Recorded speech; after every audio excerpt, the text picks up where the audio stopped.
Hi everyone, I am Charu and today I am going to share with you some tips and suggestions which I have learned from my drawing journey. मैंने अपनी mistake से सीखा, मैंने improvement किया और मैंने उसे note down किया कि किस तरीके से और क्या रीज़न्स रहे जिसके कारण मेरी ड्राइंग में मुझे इतना इम्प्रूवमेंट देखने के लिए मिला। उसके बाद मैंने सोचा कि क्यों ना इसे सबके साथ शेयर किया जाए ताकि ये सबको हेल्प कर सके। So let's get start. Tip number 1 है, आप अपनी मेमोरी को शॉर्ट टर्म मेमोरी से लॉन्ग टर्म मेमोरी में कन्वर्ट कीजिए। देखिए, हमारी दो तरह की मेमोरी होती है। एक शॉर्ट टर्म होती है जिसमें हम यादों को कुछ समय तक रख सकते हैं और एक लॉन्ग टर्म मेमोरी होती है जिससे हम बहुत लंबे समय तक याद रख सकते हैं या फिर हमेशा के लिए वो हमें याद रहती है वो बातें। तो ड्राइंग से इसे कैसे रिलेट करें? जब आप रिपीटेटिवली कोई काम करते हैं तो वो ऑटोमेटिकली आपकी शॉर्ट टर्म मेमोरी से लॉन्ग टर्म मेमोरी में सेव हो जाता है। फॉर एग्ज़ाम्पल, बचपन में हमने क्या ड्रॉ किया है? Mango, apple, tree, mountains, river, sun, ये सब हमें आज भी याद है। हमें इनकी शेप्स याद हैं कि ये किस तरीके के दिखते हैं, वो हम विजुलाइज कर सकते हैं क्योंकि हमने इन्हें इतना कंसंट्रेशन के साथ और इतना रिपीटेटिवली ड्रॉ किया कि ये ऑटोमेटिकली हमारी शॉर्ट टर्म मेमोरी से लॉन्ग टर्म मेमोरी में सेव हो गए। सेम यही हमें अपनी प्रैक्टिस के लिए करना है।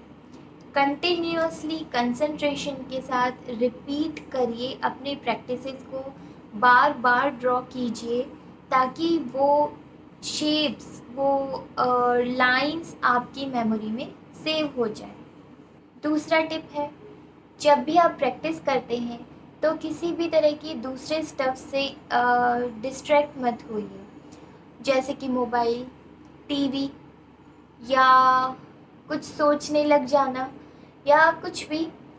तो इससे आपका कंसंट्रेशन और अटेंशन बहुत कम हो जाता है। बार बार आपका माइंड डिस्ट्रैक्ट होता है। आपकी जो एक रील चलती रहती है याद करने की, वो रील वहीं पॉज हो जाती है, उसके अंदर दूसरी इन्फॉर्मेशन आने लग जाती है। उसके बाद वापस कंटिन्यू करते हैं तो वापस हमें वही सब स्टार्टिंग से सोचना पड़ता है। तो आपकी मेमोरी स्ट्रॉन्ग नहीं बनेगी, आपकी प्रैक्टिस स्ट्रॉन्ग नहीं बनेगी। तो जब आप काम कर रहे हैं, जब आप प्रैक्टिस कर रहे हैं कि आपको 2 आवर्स अपनी प्रैक्टिस के लिए कंटिन्यूअसली देने हैं, तो अपने आप को इतना स्ट्रॉन्ग बनाइए कि आप किसी भी चीज़ से डिस्ट्रैक्ट नहीं होंगे। आपको कंसंट्रेशन से सिर्फ अपना वर्क करना है। आप अपना वाईफाई ऑफ कर सकते हैं, आप उस रूम से दूसरे रूम में बैठ सकते हैं जहाँ पर टीवी हो या जहाँ पर आपको किसी भी तरह का डिस्टरबेंस होने का चांस लगते हों। तो अपने आप को थोड़ा-सा इस चीज़ के लिए मैच्योर बनाइए। तीसरा टिप है, ब्रेक लीजिए। जब आप कंटिन्यू बहुत समय तक प्रैक्टिस कर रहे होते हैं, तो एक टाइम के बाद आपका ब्रेन थक चुका होता है, आपकी मसल्स थक चुकी होती हैं और उन्हें रेस्ट चाहिए होता है।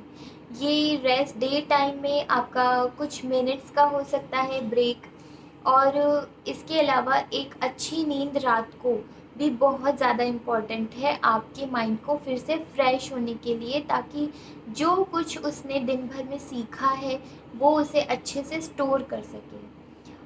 दिन में जब आप कुछ मिनट्स का ब्रेक लेते हैं तो आप अपनी आँखों को रेस्ट देने के लिए किसी दूर की चीज़ पे फ़ोकस कर सकते हैं, किसी ग्रीन चीज़ पे या नेचर की किसी चीज़ पर फ़ोकस कर सकते हैं। इससे आपकी आँखों को रेस्ट मिलेगा और आपकी हाथ की मसल्स भी रेस्ट रहेंगी। पाँचवा टिप है, जब भी आप कोई सब्जेक्ट या ऑब्जेक्ट चूज़ करते हैं ड्रॉ करने के लिए, तो आप उसके हर एक एस्पेक्ट को समझने की कोशिश कीजिए। लाइक उसके एंगल्स, उसका पर्सपेक्टिव, उसकी प्रोपोर्शंस, ये सब कुछ जब आप समझ जाएंगे तो आपको उस चीज़ के बारे में एक इन्फॉर्मेशन, एक नॉलेज हो जाएगी कि वो चीज़ किस तरीके से बनती है।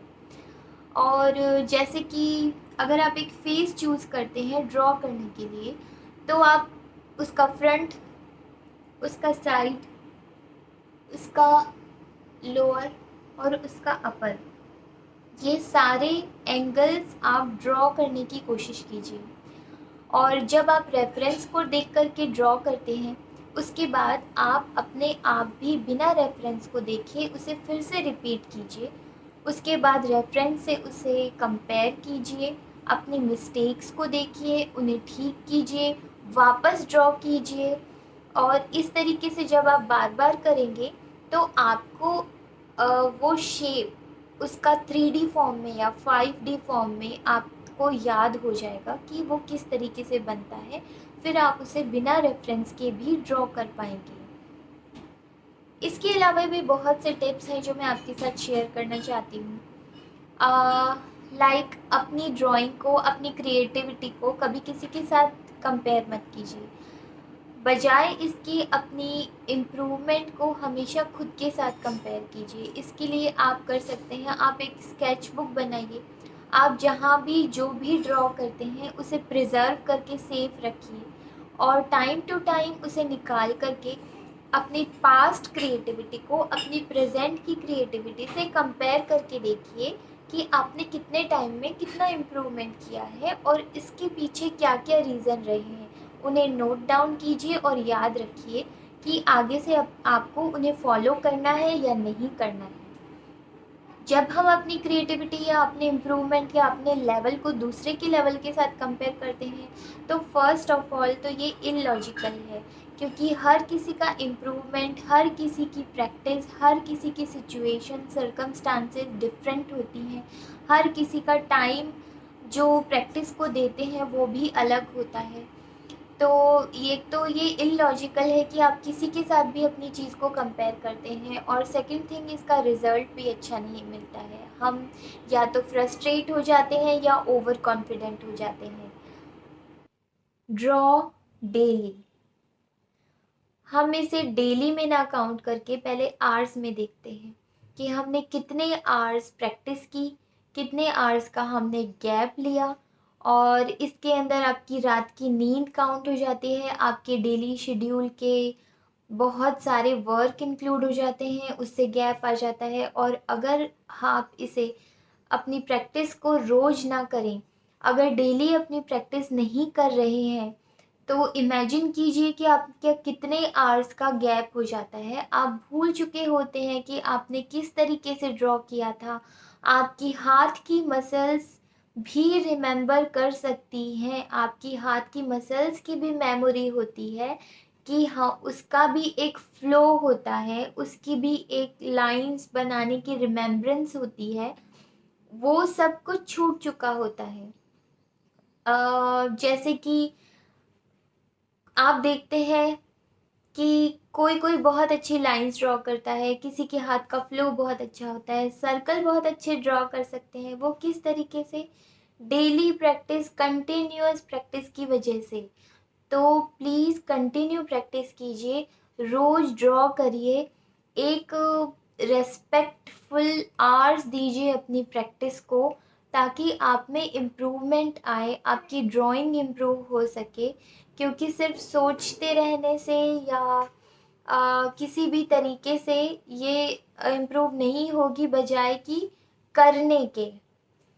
इसके साथ ही मैं एक बात और कहना चाहूँगी कि अपने माइंड में बहुत सारी इंफॉर्मेशन नहीं भरिए, ओवरलोड नहीं करिए माइंड को।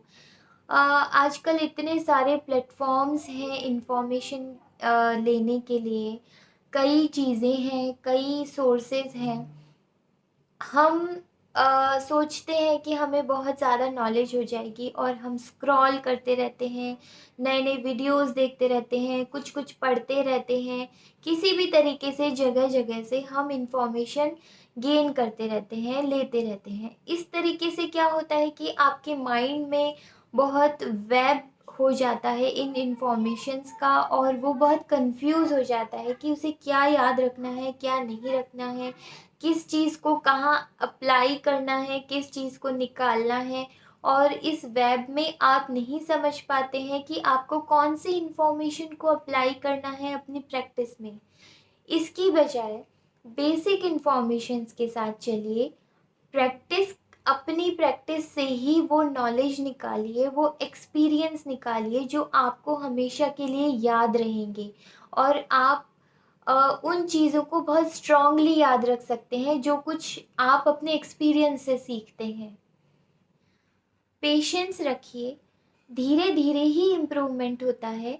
अगर आपकी कुछ ड्राइंग्स अच्छी नहीं बनी है तो इसका मतलब ये नहीं है कि आप अच्छा नहीं ड्रॉ कर सकते।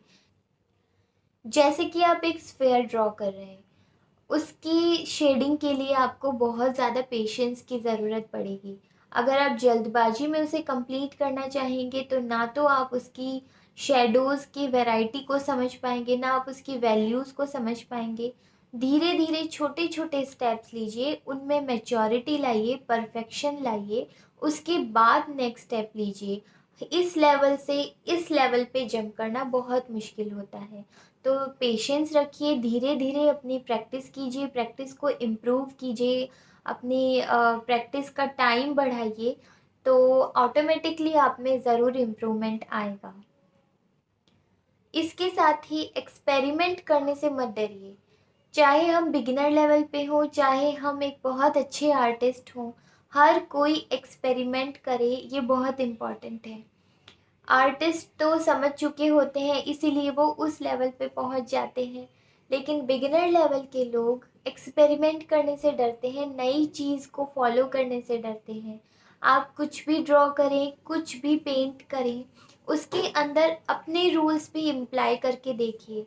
इस डर को अपने से दूर रखिए कि मेरा ड्राइंग है या मेरा जो आर्ट वर्क है वो ख़राब ना हो जाए।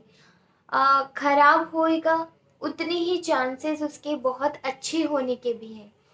तो एक्सपेरिमेंट जब हम करेंगे तभी धीरे धीरे धीरे हमारी अंदर से एक समझ निकलेगी कि हमें क्या करना चाहिए और क्या नहीं करना चाहिए। जो रूल्स हम पढ़ते हैं कि ये करना चाहिए डूज एंड डोंट्स के, वो रूल्स भी इसी तरीके से बने हैं। तो आप भी अपने डूज एंड डोंट्स की लिस्ट बनाइए, इसके लिए एक्सपेरिमेंट करिए, मिस्टेक्स करिए, बहुत सी मिस्टेक्स करिए, और उन्हें नोट डाउन करिए और उन्हें फिर से ठीक करने की कोशिश कीजिए। Do practice so much that at last you can sieve your own style. जो बड़े बड़े आर्टिस्ट हैं, हम उन्हें कैसे पहचानते हैं? उनकी खुद की स्टाइल की वजह से, कि वो किस तरीके से, किस स्टाइल में अपनी पेंटिंग बनाते हैं। उनकी पेंटिंग को देख कर के ही हम समझ जाते हैं कि ये उस आर्टिस्ट ने बनाई है। कैसे कैसे उन्होंने अपनी स्टाइल को पहचाना? उन्होंने इतनी प्रैक्टिस की, इतना ज़्यादा ड्रॉ किया, इतना पेंट किया, इतना एक्सपेरिमेंट किया कि एट लास्ट वो पहचान सके कि ये वो स्टाइल है जो मैं अपने अंदर महसूस करता हूँ, जो मैं बनाना चाहता हूँ, और बार बार मैं इसी स्टाइल में अपनी पेंटिंग्स को बनाना चाहता हूँ या अपने आर्ट वर्क्स को बनाना चाहता हूँ। So the conclusion is, draw regularly. Don't overfill your mind by useless knowledge. Build a trust on your experience. Take short breaks and a good sleep too. Do experiment and absorb all the extracts from it. Try to find out your mistakes and the solutions too. Do love your creations, preserve them for the future comparison, for the growth. Feel peace, joy, and patience.